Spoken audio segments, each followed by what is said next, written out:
அரசு நிர்ணயித்த பள்ளி கட்டணத்தை விட அதிக பணம் வசூலிப்பதாக கூறி சென்னை அடையாறில் உள்ள பால வித்யா மந்திர் பள்ளியை பெற்றோர்களும் ஆசிரியர்களும் முற்றுகையிட்டு போராட்டம் நடத்தி வருகின்றனர். இது குறித்த கூடுதல் தகவல்களை அங்கிருந்து எமது செய்தியாளர் கிருத்திகாவிடம் இப்போது கேட்கலாம். கிருத்திகா, வணக்கம். அந்த முற்றுகை போராட்டம் நடத்தும் பெற்றோர்களின் கோரிக்கைகள் என்ன?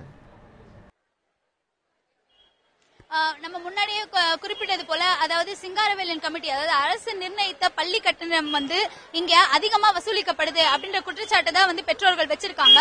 குறிப்பா என்னன்னா, இங்க பள்ளி நிர்வாகம் என்ன சொல்றாங்கன்னா, இங்க சிறப்பு வகுப்புகள் நிறைய எடுக்கப்படுது, அதனாலதான் இங்க பள்ளி கட்டணம் அதிகமா இருக்கு அப்படின்றாங்க. ஆனா பெற்றோருடைய தரப்பு இங்க நிர்ணயிச்சிருக்கிற கட்டணம், அதாவது அரசு நிர்ணயிச்சிருக்கிற கட்டணம் இந்த பள்ளியினுடைய வசதிகளையும் சிறப்பு வகுப்புகளையும் கணக்கில் எடுத்து இது போதும் அப்படின்னு தான் இந்த கட்டணம் வசூலிக்க சொல்லி கொடுத்திருக்காங்க. ஆனாலும் சிறப்பு வகுப்புகளை ஒரு காரணமா கொண்டு இங்க அதிகமான கட்டணம் வசூலிக்கப்படுறதா அவங்க குறிப்பிட்டிருக்காங்க. இதுல நம்ம முக்கியமா சொல்ல வேண்டிய விஷயம், இங்க மாணவர்களுக்கு சப்போர்ட், அதாவது மாணவர்களுக்கு குறைந்த கல்வி, அதாவது குறைவான கட்டணம், அரசு நிர்ணயித்த கட்டணத்தை தான் வாங்கணும் அப்படின்னு ஆதரவு தெரிவிச்சு ஆசிரியர்களும் இங்க போராட்டத்தில் இறங்கியிருக்காங்க.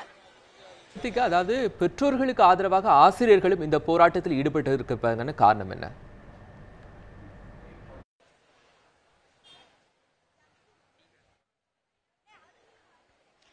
ஆசிரியர்கள் இந்த போராட்டத்திற்கு ஈடுபட்டதற்கான முதல் காரணம் மாணவர்களுக்கு அவங்களுடைய கல்வி சரியான முறையில கிடைக்கணும் அப்படிங்கறத அவங்க குறிப்பிட்டிருக்காங்க.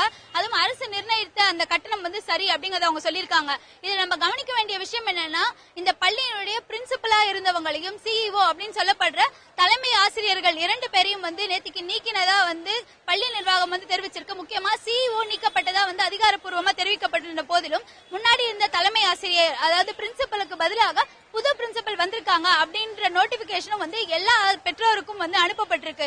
இப்படி பார்க்கும்போது, அதாவது மாணவர்களுக்கு ஆதரவாக அரசுடைய கட்டணம் தான் நிர்ணயிக்கணும் அப்படின்னு சப்போர்ட் பண்ணி பேசின தலைமை ஆசிரியர்களை மாத்திட்டு புது ஆசிரியர்களை மாத்திருக்கிறதன் மூலியமா மாணவர்களுக்கான நியாயம் கிடைக்காது அப்படிங்கறத குறிப்பிட்ட விதமா தான் இங்க மாணவர்களோடையும் பெற்றோர்களோடையும் இணைந்து ஆசிரியர்களும் இந்த போராட்டத்தில் ஈடுபட்டிருக்காங்க.